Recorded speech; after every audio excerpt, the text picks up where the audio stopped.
Εμείς θα περάσουμε σε μια παράσταση η οποία πρέπει να είναι ιδιαίτερη. Φέρει τον τίτλο «Όταν». Είναι, λέει, μια σκηνική αλληγορία βασισμένη στα διηγήματα του Ευθύμη Φιλίππου. Τον Ευθύμη Φιλίππου τον ξέρουμε πάρα πολύ καλά και από τις ταινίες του Λάνθιμου, όπου έχει συμμετάσχει με τα σενάριά του, αλλά έχει γράψει και θέατρο, έχει γράψει και διηγήματα, έχει γράψει πολλά πράγματα. Εδώ έχουμε μία παράσταση όπου τη σύλληψη και τη σκηνοθεσία την έχει η Νατάσα Παπανδρέου. Η διασκευή και η δραματουργική επεξεργασία είναι του Γιάννη Μελιτόπουλου. Παίζουν Δημήτρης Όντος, Ιάσονας Παπαμαθαίου και Νατάσα Παπανδρέου. Και όλα αυτά γίνονται στην Φάμπρικα, σε ένα μπαρ στη Φάμπρικα, στην Οδό Μεγάλου Αλεξάνδρου 125, Δευτέρα και Τρίτη. Στο Μεταξουργείο είναι αυτό, πολύ κοντά στο Μετρό Κεραμικός. Μαζί μας η Νατάσα Παπανδρέου για να μας πει περισσότερα για την παράσταση αυτή. Καλησπέρα. Γεια σας, κυρία Παπανδρέου. Καλησπέρα, καλησπέρα. Γιατί επιλέξατε να μεταφέρετε στη σκηνή τα διηγήματα του Ευθύμη Φιλίππου και μάλιστα με τη μορφή σουρεαλιστικού τηλεπαιχνιδιού? Ναι.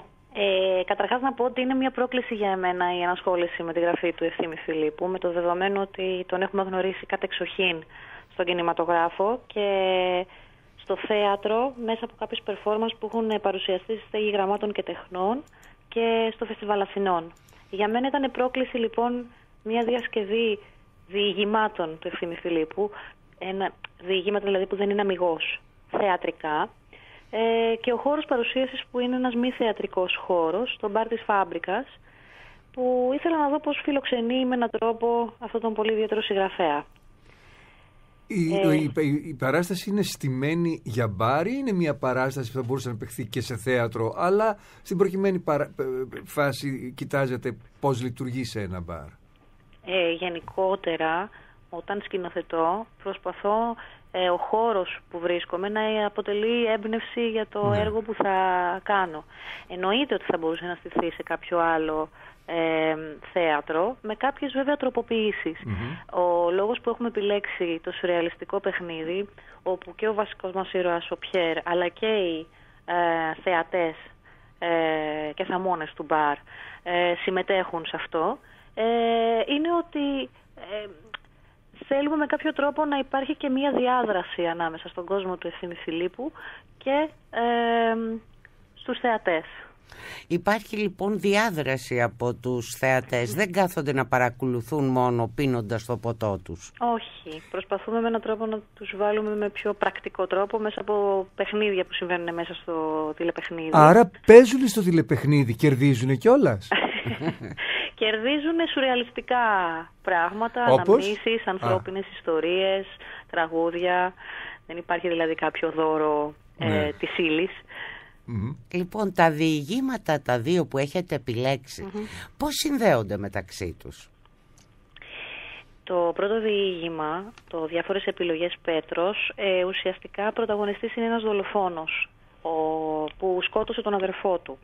Το δεύτερο διήγημα, το «Πιέρ», είναι η ιστορία ενός παιδιού που του άρεσε πολύ να προκαλεί. Ζούσε δηλαδή σε έναν οικισμό που μπορεί να παρενοχλούσε κοπέλες, μπορεί να έμπαινε σε σπίτια δήθεν για να κλέψει, αλλά δεν έκλεβε ποτέ.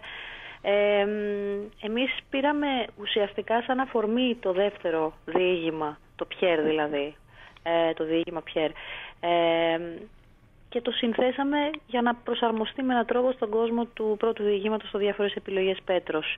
Και ο ήρωας, ο βασικός μας, παρότι δεν αναγράφεται δηλαδή στο έργο του Ευθύμη Φιλίππου ως Πιέρ, εμείς τον κάναμε Πιέρ από το δεύτερο διήγημα του, έτσι ώστε να μπορεί να κάνει και τις αναγωγές του ο κάθε θεατής για το αν εν τέλει σκότωσε ή όχι τον εαυτό του ο ήρωας. Δηλαδή Πιέρ λέγεται ο βασικός μας ήρωας που σκότωσε τον αδερφό του τον Πέτρο. Εδώ βλέπουμε ότι υπάρχουν 3 ηθοποιοί, 2 άντρες και 1 γυναίκα.